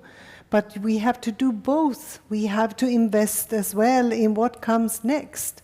When we finally have a peace, what kind of world will we live in? And how do we deal with those challenges? And it's like so one-sided now, so one-eyed, all of this, that it doesn't leave any room for those of us who talk about this. Instead, we are called naive or ignorant or whatever. We hear all of those different words being called all kinds of things. And I think we just have to resist that as well, and we have to insist, and we have to come together. And truly, I mean, I'm happy to hear what you are doing as law students, and I think it's not enough to work on your smartphone. We have to meet, we have to come together, we have to live in this world that we're in now if we want a future. And we have to organize ourselves, and we have to come together, and we have to protest. There is no other way to do it now, because too much is at stake. So that would be my answer, but I totally agree with you. I understand fully what you're saying, but it's not women need to be. Yeah, so I'm too long. No. I think George-Wilhelm wanted to say. Yeah, just to follow up, because I think it's a very good point. I think, and part of it is, I think, and that maybe comes back to you, Ms. Loga, is to actually start working with campaigns. There are fantastic campaigns out there. ICANN, WILPF, the campaign to ban killer robots, etc. There are fantastic campaigns out there that constantly are looking for new blood, for people to engage, to actually also inform, to work on your governments, to work on your populations, your parliaments and so on, to inform, because there's a huge amount of misperception out there, misunderstanding, and it's making it too easy for those that want these kind of classic security solutions, nuclear weapons, landmines, what have you, to bring through agendas, because there isn't enough knowledge out there. And I want young people to engage politically as well. We need people in politics, young blood into politics as well, because this is how decisions are being made. Absolutely, and that kind of thing needs people who are educated. There are even in parliaments that are as forward-leaning as the Austrian parliament, there's very engaged people like yourself, but there's lots of other parliamentarians who don't know very much about nuclear weapons. That's why I meant it's very important to engage also with organizations like ONN or PNND and so on, so that you get the information, because not all the parliamentarians, they have a lot to do. So not all of them have time for that. But when they are interested in foreign policy, in security policy, then it's important that they get information. And what I always say wherever I am, I say that we have to have more women in politics. We have to have more women in politics. We have to have youth being interested. It's very difficult also nowadays when you have the ratings, who is on the top of the list, who people trust. So it's not politics. Politics is somewhere down there. But we have to change that again. And I think it's very important that people start understanding that politics in the end, they make the laws for the way we live. And that's why we need the young people in politics to understand that it's their life. And we have to engage young people. I know it's very difficult. It's very difficult sometimes in the parties to get in and then to move around. But somehow you manage. I've never intended to go into politics, but then, you get engaged, and then you engage a little bit more here and a little bit more there, and then suddenly doors open. But it's not easy. Many doors seem to have, they were kind of shut in front of me, but then there were other doors. So somehow you have to be engaged, and you have, as I said, even if you sometimes feel like a Don Quixote, but you just don't give up, because it's so necessary and because we have a responsibility. And yes. Thank you. Rebecca, just maybe to add a couple observations, and absolutely agree with what's already been said. I mean, it starts with, your own education, and you mentioned, access to fellowships, that's one thing, and not everybody has that access or can gain that access, that's one thing, but also demanding it, in your academic institutions. Why isn't there a course on this subject matter? Go to your dean, go to your head of academic studies, demand it. There are so few courses globally that deal with these issues, right? But that's the starting point, to provide the information and then allow every individual to grapple with it critically and forge their own conclusions and take it into whatever direction is right for them, whether that's campaign and civil activism, whether it's politics, whether it's just taking it back to your family or your community or your study group. That has impact and that has ripple effect, and it does exactly what I was mentioning before. It gets outside the bubble and it gets these issues into a wider set of stakeholder audiences. And I do think there's so much, we talk a lot about youth empowerment, and of course it's our responsibility, and whether it's in government or international organizations or otherwise, to provide space and frameworks and support for that. But youth are experts in and of themselves. They already have power and knowledge. And I think one thing that we see a lot is, very tokenistic engagement of youth, and also the sense that youth can only talk to youth issues. But no, youth can talk to all kinds of, substantive issues, whether it's nuclear weapons or landmines or other issues. And so I think, again, starting from demanding and acquiring that knowledge and then finding the outlets to really create a ripple effect and spread that's really, really important in my view. And maybe just to touch a little bit on, you raised this question of why aren't women leaders advocating more for disarmament and so forth. I think there isn't perhaps enough research on some of these issues as well. The role of women parliamentarians, the impact that has on defense spending and decisions. There's a lot of research out there on, sustainability of peace agreements when women are at the negotiating table, but there's less, I think, in the kind of hard security disarmament realm. So this is an area maybe for those of you who are thinking about research topics to delve more deeply into, because I do think there is some data gaps that should be explored, and to look more closely at the impact of women's leadership and engagement in disarmament and decision making around peace and security.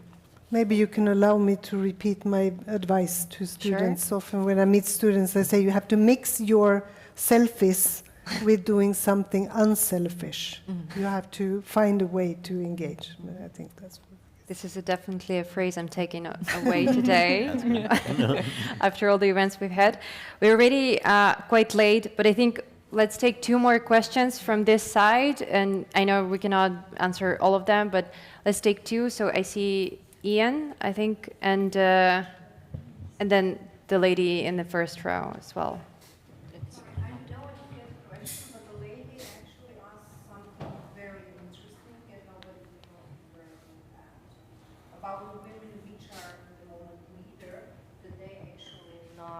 I'm sorry.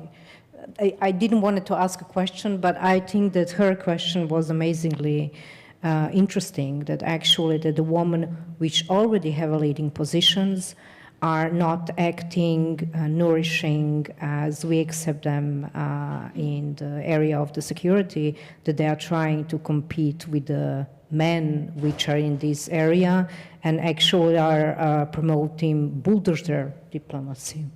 Yeah, so. Thank you for resurfacing that. We can address that in the last round. Because the pressure, the political pressure is too high on Ursula von der Leyen. The atmosphere is one of militarization, and we have to go for it. She has to act. She's representing 27 member states, and I think there's very few dare to say anything else than that this is the right way to go. Of course, they negotiate the language, but and Meloni, I think, has this as her conviction.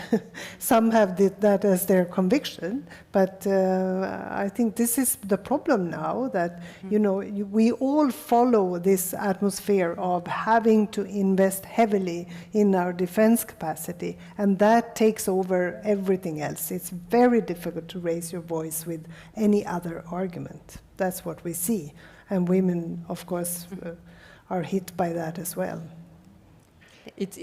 May I just? Of course. Worst case scenarios obviously allow nothing else than armament. So, and we all talk about worst case scenarios, be it the pandemic, be it war, be it the war in Gaza. So whatever it is, they are disasters, and the only answer seems to be armament. And this is where the vicious circle closes, because there are no women in there. There are a few women, but they are the only ones within a structure of rearmament. And you have the media and the public following that way, because there is a kind of push and nothing else can be said, as you said. So that's why we have this vicious circle, and we have to bring in women before. That's why it's so important, not have one woman here and one woman there, but we have to have a few. Critical mass. Yes. Thank you. We definitely need to create structures for that to be, I guess, useful. Julia, can I ask Ian first to ask his question, because he was first, and then you can also speak. Thank you. Thank you, Kseniia. Mine is not a question. It's mostly a comment. Thank you for the rich discussion. I'm a little bit starstruck with the panel. And the issue of DEI is very close to my heart, so I'm actually excited that I was able to attend. As we talk about advancing women's leadership in rethinking security, I think it's important to reflect on whose voices are actually being included in this DEI and parity initiatives. There is a risk that without intentional intersectionality, we replicate the very hierarchies we aim to dismantle, amplifying already privileged voices, while sidelining women from the Global South, indigenous communities, and other marginalized backgrounds. History has shown us, from the suffragist movements up to post-colonial feminist struggles, that inclusion without equity often leaves many behind. These are powerful moments for change, but we have to be careful not to change the face of power while keeping its structure intact. Thank you very much. Thank you, Ian. Julia, and then lady in the first row as well. But please also, let's be Actually, brief. it fits very well as a continuation, because since the issue of research has been raised, and the question actually can be answered by referring to a corpus of research on how structural patriarchy works. And the issue is that the fact that some women get in position of powers is not an exception, but actually is the result of patriarchal structure. So it's not that because you are a woman, you act as a feminist also politically. And in these months, a word is circulating among cultural studies research, which is that of authoritarian feminism. So a backlash, actually, in terms of women who fight against women's rights. And I just wanted to say this, and maybe just to end this, there is a wonderful book by Bell Hooks, who is, was sadly a black feminist, and wrote a book, Feminism is for Everybody. And the book opens with a remark in which she says that the most oppressive voice in her life was the voice of her mother, because that was really like the authority for her, and was not, helping to emancipate her. Thank you. Thank you, Julia, for your remark. And one more, the Yes. last one. And then we'll thank you so much also from my side. It was very interesting. My name is Margot, and I'm a Spanish diplomat working here as deputy head of the Spanish bilateral embassy. Spain has a feminist foreign policy, and we were pushing very much for the women, peace and security agenda when we were at the Security Council 10 years ago. And we got a new resolution on Resolution 2025. So we keep on going with the role of women throughout the crisis cycle. And that's my questions will be there. So one is on prevention, and Mrs. Wallström mentioned that. So the role of women in prevention.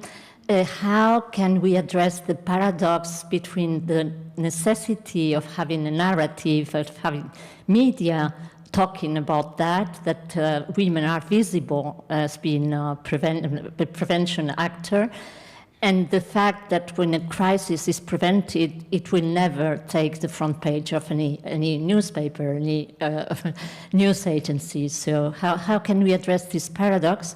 And my second question would be on mediation, women as mediators.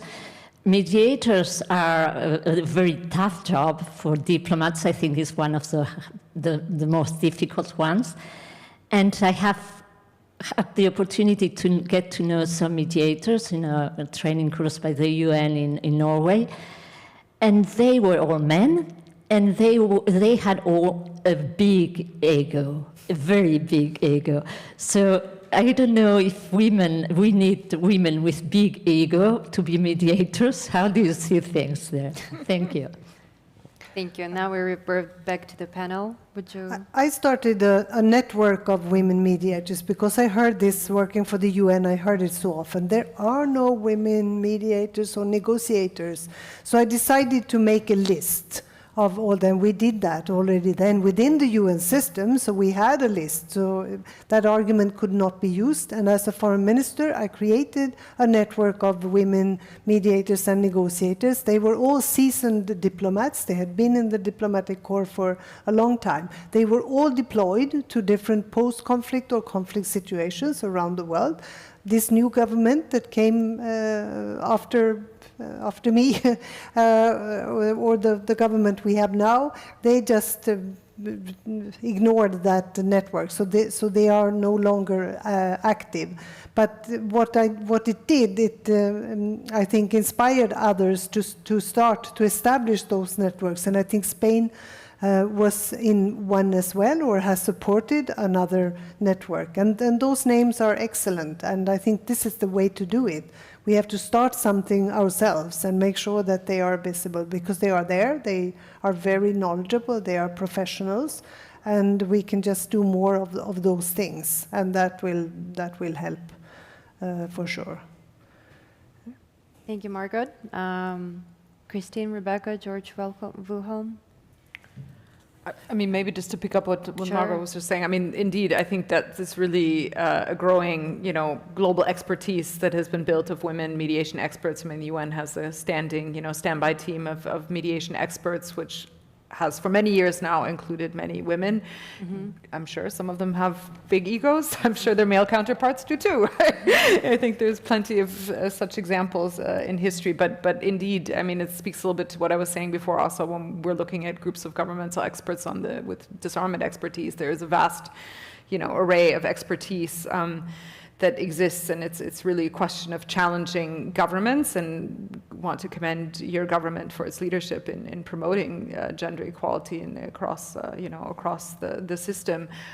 So really challenging governments to really identify those individuals, because they do exist. Other than that, I mean, there were a lot of comments made that more than questions, which I can only echo and absolutely would agree.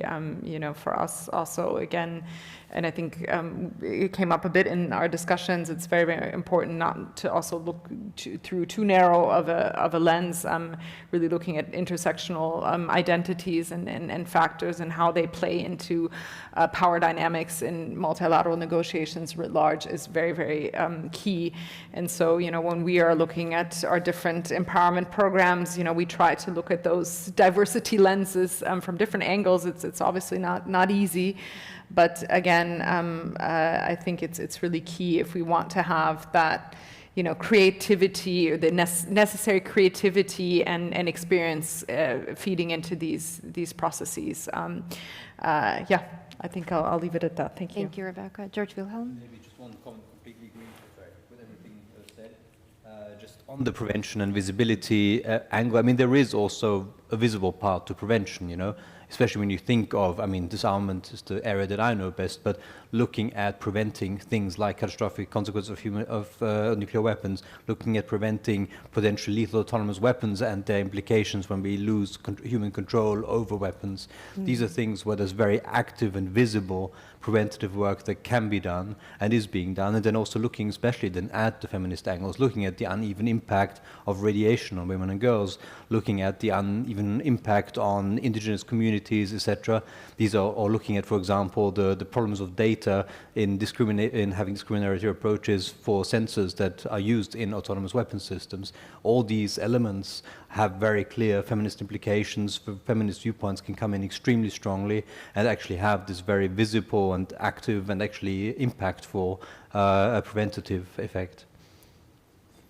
Thank you. Christine, anything else to add? Yes, I just wanted to say, well, if there are organizations that only take men, not just by chance, because there are only men, for mediators, so it's also a little bit their task to find women to be there and go to this course as well. I think this is very, very important. So, like we have those national action plans in many countries by now, and I think we have to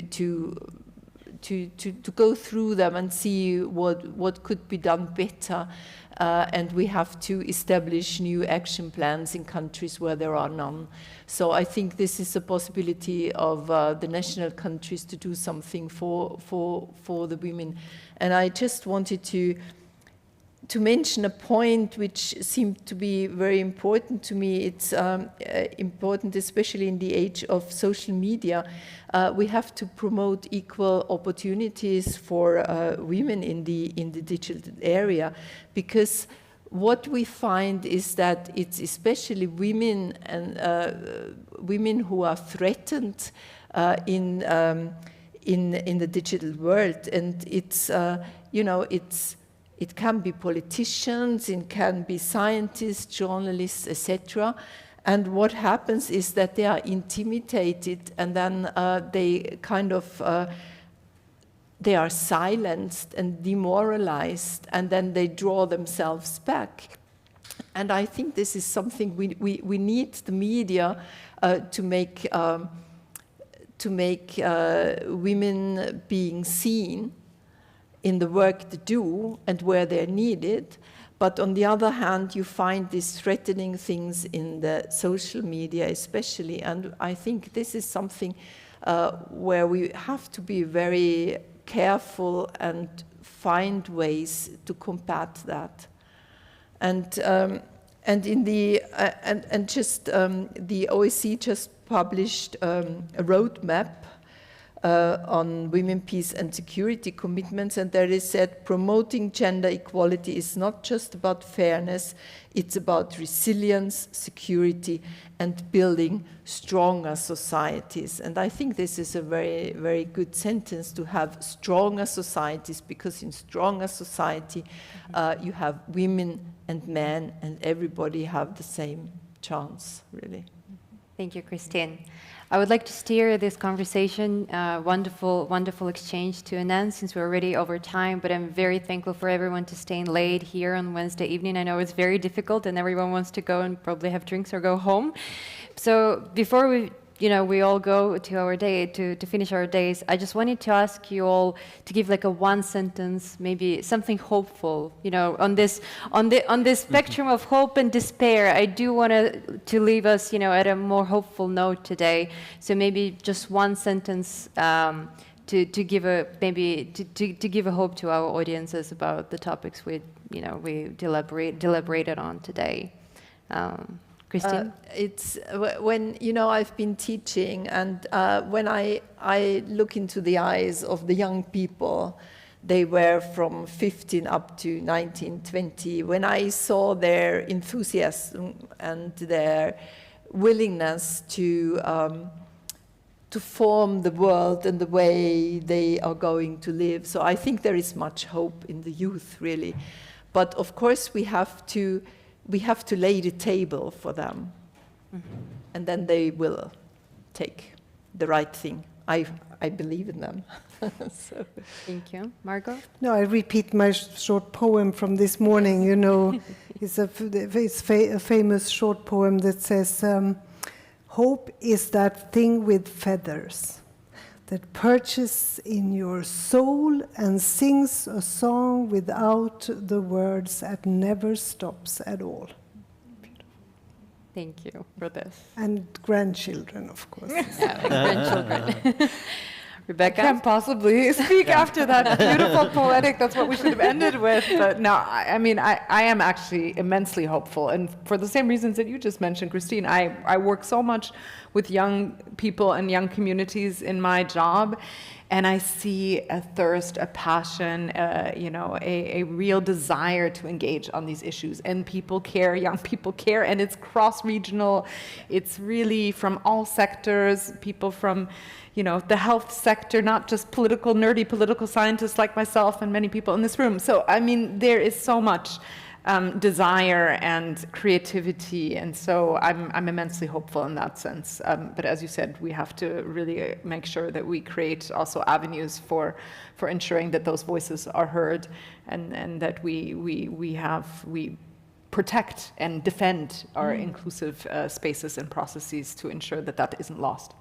Thanks. Thank you. George-Wilhelm? Yes, very hard to follow all that, but I mean, I think there's a huge difference in terms of where the global situation right now is, but also where the opportunities are, especially for new people entering the field. I think the bar has been lowered so much because we now have access to so much more information, access, education, free programs, fellowships, and so on. So entering this field and actually then being able to have an impact has gotten a lot easier. So as long as there are people, and as we hear there are plenty, who get engaged, they have the possibility to make an impact and to sort of help course correct what's happening on the sort of more global level. And so I think that we just have to take those tools and make the most of them, and that we can. Thank you. Thank you. And on this very wonderful and hopeful note, I think we are ready to finish today's discussion. Thank you, all of you, for coming today. You know, again, late time Wednesday. I'm very thankful for all of your time. And I hope that this discussion was also helpful and interesting to you, sparked some thoughts and ideas, and maybe, you know, some of you, if you're young women, are also inspired to join the field and, you know, drive the forces. Thank you so much for coming, for staying late, and I think our speakers deserve the round of applause. Thank you.